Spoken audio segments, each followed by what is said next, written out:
Hello everybody and welcome to another video in this Linux for Programmers tutorial series. In this video, we're going to be talking about processes, how to view processes, and how to kill processes, which is a very important thing to know, especially if you're going to be doing some type of development on a Linux server. So if you're going to be testing out scripts, if you're going to be having servers running on your machine, then you definitely are going to want to know how to view all of the running processes and how to kill them, especially if for some reason you run into an instance where your program crashes or something like that. I can say personally, this has happened to me many times, and understanding how to do this is just a very good skill to have and very good thing to know how to do. Anyways, we'll get into that in 1 second after a quick word from Linode, which is the sponsor of this video. So as I said, Linode is a server hosting company. They're what we're using right now. I've been using them for well over 2 years, and really they just make your life easier as a developer. If you're trying to do any web development projects, if you're looking to host a domain, all of this you can do on Linode. They really are just one of the best services out there when it comes to hosting stuff on a Linux machine. So get started with Linode today by hitting the link in the description, and again, claim your free $100 credit if you have not already done so. And one last reminder to make sure that you sign up to get early access to the later videos in this series. The link is in the description. I've discussed it enough times, so I'll skip over it now. But again, link in the description, sign up for this to get early access to these later videos. Lastly, there is a guide you can use to follow along for this video. Again, I will link this in the description. This shows you how to view all of the processes and actually gives some more information than what I'm going to be talking about in this video. Anyways, let's go ahead and get started and talk about processes, how to view them, and how to kill them.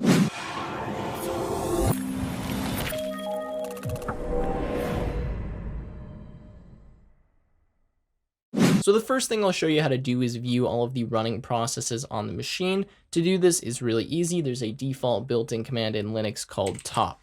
So if you type in top and press enter, this is going to bring you to this kind of activity monitor or process monitor where you can see a bunch of information about the machine. So first of all, you can see the uptime for the machine. You can see this one's been up for 2 days. I believe that's 7 hours and 2 days, something like that.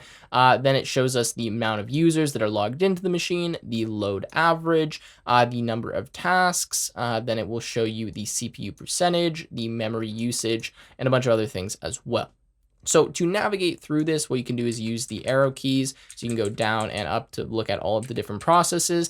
The actual name of the process or the command that was used to invoke the process is on the right-hand side. So here you can see we have RCU shed and a bunch of other things that you're not going to understand.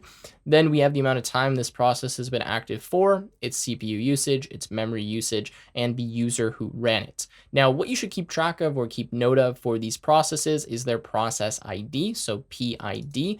That's what you're going to use when you want to kill the process. You also can kill it by the process name, which is really just the command over here, but the PID is usually easier and make sure you're going to kill the right one. So anyways, that is kind of the basics of top. There's not really much more to go through here right now because I'm going to show you another command line utility that is just superior to top, and this is called htop.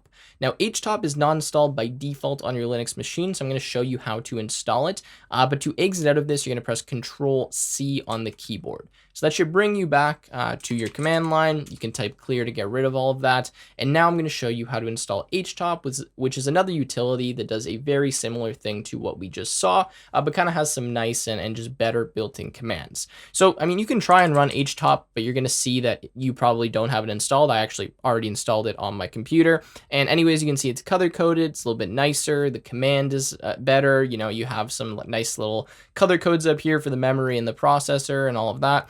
So anyways, let me get out of this, but I will show you how we install this. So to install this, make sure you're signed in as the root user. Then you're going to type the following command: apt install and then htop. Now, apt is simply a command that you can use to manage packages. So apt actually stands for Advanced Packaging Tool or Advanced Package Tool, something along those lines. And this is what you use in Linux to manage packages. So whenever you want to install something on the machine, whenever you want to update a package, whenever you want to remove something, you use apt, then the commands, so install, remove, update, upgrade, whatever it is, and then the name of whatever it is you're installing or upgrading or what it may be. So in this case, htop. So when you type apt install htop, it might prompt you to say, oh, it's going to use this much extra space. Do you want to accept that? If that's the case, you're going to type Y and then hit enter or whatever the prompt tells you to type to accept that. Then it should install htop. After that's installed, you can use the command htop to get into that utility. Now, just a few more things about apt here. Some people may know or may have seen that there's a command called apt get. So not in all capitals, but apt get. This is kind of an older command in Linux, as well as apt cache. If you don't know what these are, don't worry about them. But a lot of times when you're looking at a tutorial or something, you'll see an apt get command. This is very similar to apt. apt is simply a newer version of this command that implements that command and just is a little bit more user friendly. So always go with apt if you can. If you have to use apt get, that's totally fine. But just know that apt is kind of a newer version and it's the preferred method to use from now on. So apt, again, advanced packaging tool. When we use this, I'll show it more. But just understand that that's what that means, and that's kind of how we install packages, apt install, and then the name of the package. So anyways, now that's installed, let's get into htop, and we can see that now this is a much better environment. It's way easier to see the process ID, the command, and just all of the other things. So inside of here, you'll notice that there's also some nice commands, for example, to sort by, to look at a tree, to filter, to search for a process, and to kill a process. Now, I won't go through all of this. One of the nice things is to be able to search. So if you type F3, you're going to notice your cursor pops up at the top of the screen. Now we can search for a process. Maybe, I don't even know a process that's running, to be honest. Let's search for htop. We can see that htop pops up at the bottom there. And now at the very top of our screen, or I guess not at the top, but it's highlighting the htop process for us now. So again, just a nicer utility. That's how you can kind of search for a process. It's just obviously by typing it in after pressing whatever that F key was, which I believe was F3. Of course, you can use F2, F1 to look at the help screen, but the most common one that you're going to use is F9. So let's actually kill this htop process.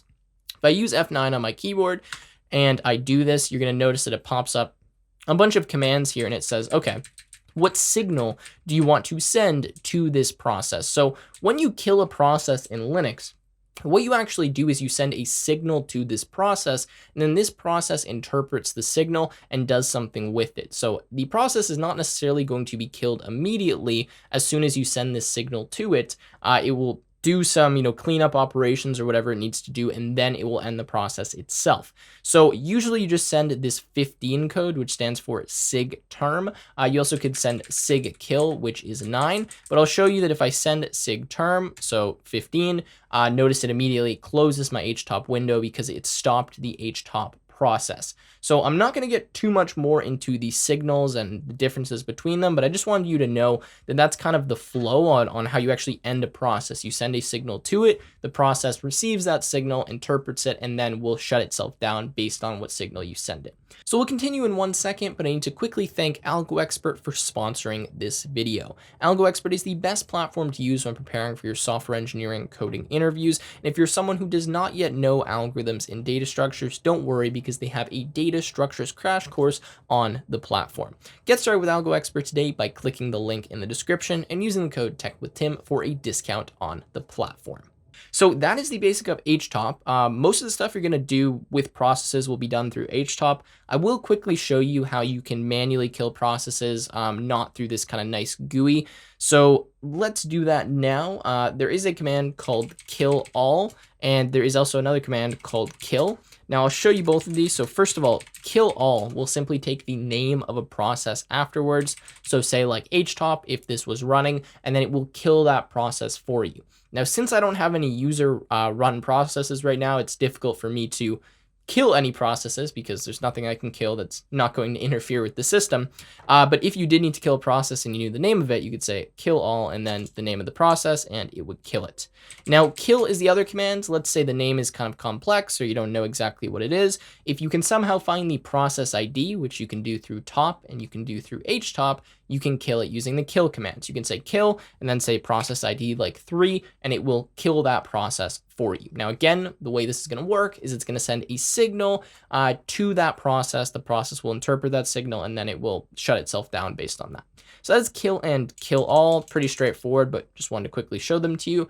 There's also another command that's useful when looking at processes, and this is ps. So when you type in ps, this is going to show you the current running processes that are user processes, right? So these are not system processes. These are not things that you shouldn't kill. These are simply being run by the user. So in this case, we have bash, which is just the shell that we're in right now, and then ps, which was the command that we just ran. So it makes sense that these processes are running, shows you their process ID. And this is a really nice shortcut to just quickly see any running processes and not see all of the processes. You're just seeing the ones that are run by the user.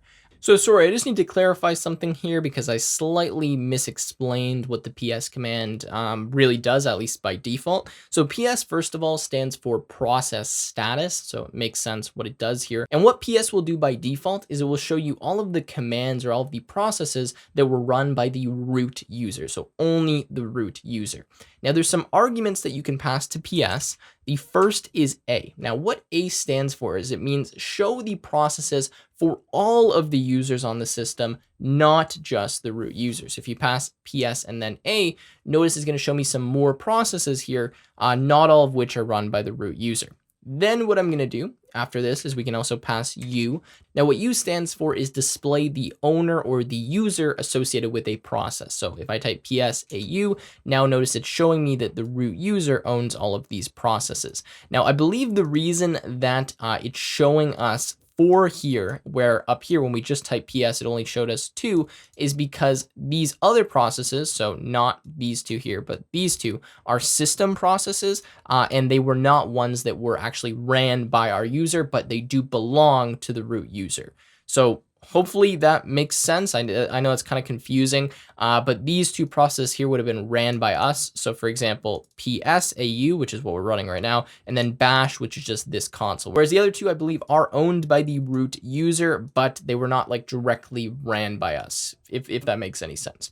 Anyways, there's one more thing we can pass, which is X. Now what X stands for is also show processes that are not attached to the terminal. So these are more system processes. So that would have been, a lot of these would have been in the list we saw in htop and top. But if I pass ps and then AUX, notice we get a whole list of a ton more processes, a bunch of which are associated with the root user. Keep that in mind, right? But we didn't directly run them. Some are belonging to other users. And the fact that we included U is what's showing us the user or owner of this process. Now, if I just type AX, notice that we don't get the user, the owner of these processes. We just see the process ID and then all of the other information.